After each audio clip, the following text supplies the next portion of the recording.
Hi, I'm Dr. Rina Carlini, and I'm a woman in STEM, a trained synthetic organic chemist, and turned technologist and expert in digital health AI today. How did I get into STEM or sciences? It all started when I was a teenager at 15 years old at my high school. We had a high school presentation about the magic of chemistry by a very well-known Canadian scientist named Dr. Joe Schwarcz. He's actually the founder of the Dr. Joe Show on many of Canadian radio as well as Discovery Channel, and head of the Office of Science and Society at McGill University.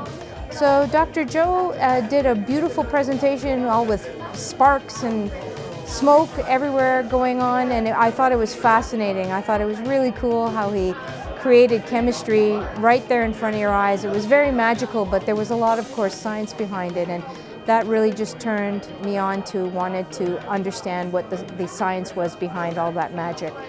Fast forward, I ended up doing my bachelor's degree, leaving the idea of becoming a physician and doing a bachelor's degree in chemistry, and followed that with my PhD. So it is a doctorate degree, although not medical doctor, but science at University of Waterloo in chemistry and synthetic organic chemistry to train to be a drug discovery scientist.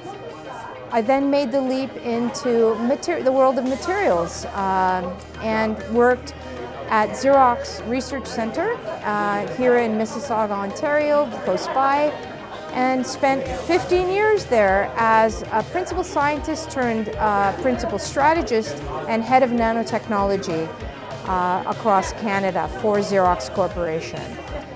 That was also a long time ago, maybe 14 years ago, because from there I started Optimal Innovation Group, my own technology innovation consulting firm, and have since had many formative experiences over those past 14 years locally as head of Haltech Regional Innovation Center, as VP of Research Innovation at Rapid Dose Therapeutics, as president of Cloud DX Canada, and now still continuing at Optimal Innovation Group, but as founder and CEO of Healthier.life, a women's hormonal health platform guided by AI. There's always barriers for women in professions that were once male-dominated. You know, I went through a period where when I was beginning my graduate studies, I was one of very few women in the department as a PhD doctorate student at University of Waterloo. By the time I finished, 5 years later, over 60% of the graduate students in the department were women, a complete turnaround in that one decade alone.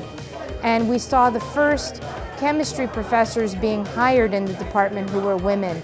And for once we saw a model of what a women academic scientist look like. If you can see it, you can be it. And that really became a guiding principle for me in the rest of my career, and I still use that to help mentor young people.